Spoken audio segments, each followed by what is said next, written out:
আইসা যখন ইমানদারের বুকে হাত দিব রে, দুইটা ফেরেশতা বাধা দিব রে আজরাইল, ইমানদারের বুক দিয়া রুহু নেওয়া যাবে না, কারণ ইমানদারের বুকের মধ্যে আল্লাহ এবং নবীর ভালোবাসা আছে। ফেরেশতা আজরাইল বলবে আল্লাহ কোন দিক দিয়ে আমি আবার রুহু নিব?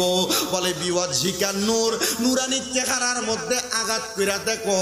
এবার বান্দা ইমানদার যদি হও, ইমানদার বান্দার মুখের মধ্যে যখন আজরাইলে হামলা করবে, ইমানদার বান্দার কপাল তেইকা দুইজন ফেরেশতা বাধা দিয়া দিব রে আজরাইল। ইমানদার বান্দার বুকের মধ্যে আল্লাহ নবীর প্রেম পাইলা, কিন্তু কপালের মধ্যে কি আছে জানো? ইমানদার বান্দা সেজদার মধ্যে যাইয়া সুবহানা রব্বিয়াল আলা বলছে, আমার আল্লাহর প্রশংসা করছে রে আজরাইল।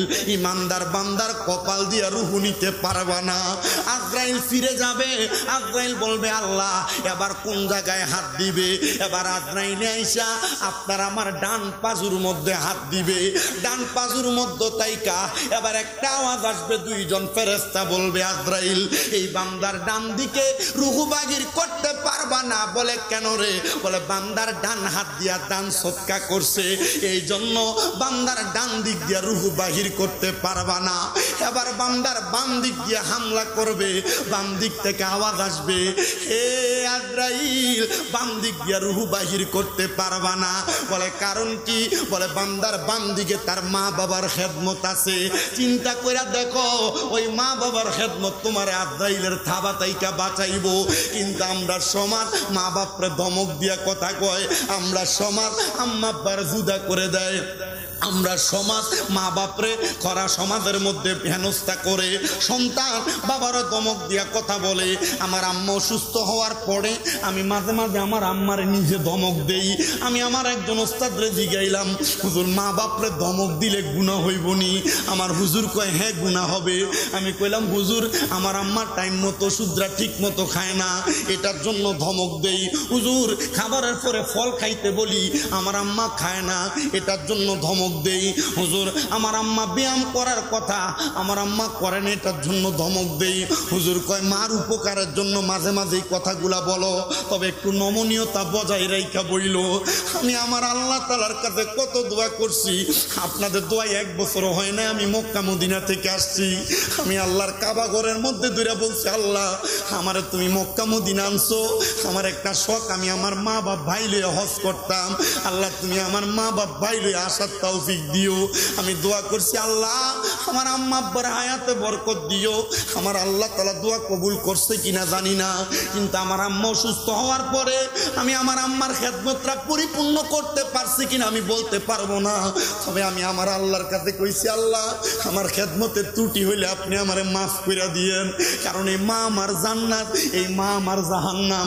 আমি যদি এটার খেদমত ঠিক মতো করতে না পারি আমি জাহান্নামে যাওয়া লাগবে, আমি যদি খেদমত ঠিক মতো করতে পারি তাহলে জান্নাতে যাইতে পারবো। ও আল্লাহ আমার খেদমত আপনি কবুল করেন, কারণ আমি জানি আল্লাহর কোরআন রসুলের হাদিস এদেরকে সম্মান দেয়, এদেরকে তাজিম করে। কেমনে তাজিম করে? আল্লাহ যেমন দামি, আল্লাহ দামি মানুষের কাছে কিন্তু কোরআন পাঠাইছে। দামি মানুষটা কি? দামি মানুষটা মুহাম্মাদুর রাসূলুল্লাহ সাল্লাল্লাহু আলাইহি ওয়াসাল্লাম। তবে সাবধান, সতর্ক, মানুষ বলবেন আমাদের মতো বইলেন না, নবী নূরের মানুষ, নূরের নবী, জোরে কোন সুবহানাল্লাহ। ও বন্ধু,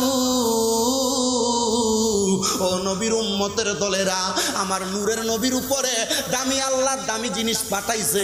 ওই দামি জিনিসটার নাম হলো কোরআনুল কারীম। ওই দামি কিতাব পাঠাইয়া দামি কিতাবের মধ্যে কম দামি জিনিসের কথা বলে নাই। দামি কিতাবের মধ্যে আমার আল্লাহ দামি 5 প্রকার মানুষের কথা বলছে। 1 নম্বর মিনান নাবিয়িনা, নবীদের কথা। 2 নম্বর সিদ্দিকিনা, সিদ্দিকিনের কথা। 3 নম্বর সুহাদা, শহীদের কথা। 4 নম্বর সলিহিন, আউলিয়া কেরামের কথা। 5 নাম্বার ওয়াল ওয়ালিদাইন, আম্মা আব্বার কথা। ও বাবা কেন বললেন, কি কারণে বললেন? আমার আল্লাহ কোরআনুল কারীমের মধ্যে ওয়াজ করতেছে, ওয়াবুদুল্লাহা ওয়ালা তুশরিকু বিহি শাইআ ওয়া বিল ওয়ালিদাইনি ইহসানা। আমার আল্লাহ কয় বান্দা তোমরা আমি আল্লাহর ইবাদত করো, ওয়ালা তুশরিকু বিহি শাইআ, কোনো কিছুর মধ্যে আমি আল্লাহর সঙ্গে শিরিক করো না। এ সুন্নি জনতা আপনারা কেউ জবান বন্ধ রাখবেন না। আপনারা বলেন শিরিক যদি করে ওই ব্যক্তির ইবাদত কবুল হবে নি? মানেন আপনারা এটা? কি বলে মানে না বলে? হে শয়তান, না না না, এটা বুঝতে একটু সমস্যা, ঠিক না? মনে কষ্ট নিয়েছেন? শয়তান কইছি যে আব্বা আল্লাহর রাস্তা আমার মাফ করে দিবে, কারণ আমি চাই না আমি দুনিয়াতে কারোর মনে কষ্ট দিয়ে যাই। কেন?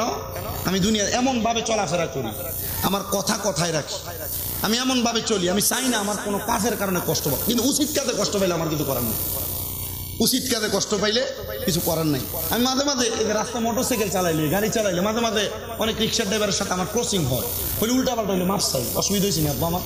না, আমাদেরকে আমরা তখন নুরুল আনোয়ার পড়ি, আমাদেরকে আমাদের কুমিল্লা আলিয়া মাদ্রাসার মুহাদ্দিস হুজুর একটা কথা বলছিলেন যে বাবা সম্মান এমন এক জিনিস, তুমি করবা তো পাইবা, করবা তো না, করবা তো।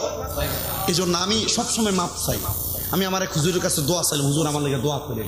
যখনই দেখি দোয়া চাই তো হুজুরে জিগেলাম, হুজুর আমি যে দোয়া চাই আপনি রাগ করেন? না বেটা দোয়া চাওয়া লাগে না। আমি কইলাম কেন হুজুর দোয়া চাওয়া লাগে না কেন? আরে বেটা তুই যদি দোয়ার কাম করস, দোয়া তোর আমি করা লাগবো না, দোয়া আমার অন্তর থেকে এমনি যাবে। সুবহানাল্লাহ নাই? আপনি দমক দিবেন আর জিগেবেন, রাগ করছেন, কাম হইব? আল্লাহ কবুল করেন, আমিন কোন। আস্তে করে এনেছি, আরো জোরে কোন আমিন। আমরা চিন্তা করছেন এখনো খুতবা শেষ হয়েছে না, মিলাদ শরীফ বললাম না, জিকির আজকার করলাম না, ডাইরেক্ট ওয়াজ করতেছি। হুজুরের তাইল দিয়ে বলছেন না এখন আজকে। আমি এটার করার কারণ আছে, আপনাদের এলাকায় নতুন না, কি কোন বা এলাকায় খুতবা পরিপূর্ণ শেষ করি নাই, পড়লাম একবার লাস্টে দিয়া বিলাত করে আমি একটু মুনাজাত দোয়া করে দিয়ে দাম। কি গো আমার বাদান যেহেতু বসা আছে, এখান থেকে সোহবত দিবে, এখান থেকে যাবে। আল্লাহ কবুল করো, আমিন কর। একবার দরুদ শরীফ পড়েন, আল্লাহুম্মা সাল্লি আলা মাদনা বিয়ানা মাও, দয়াল নবীর এশকের আগুন লাইগাছে যার কলিজায়, হায়রে প্রাণ ভরিয়া জানাই সালাম ওই নবীজির পাকে রওজায়। আল্লাহুম্মা সাল্লি আলা মাদনা বিয়ানা শাফিয়ানা মাও, বাজানো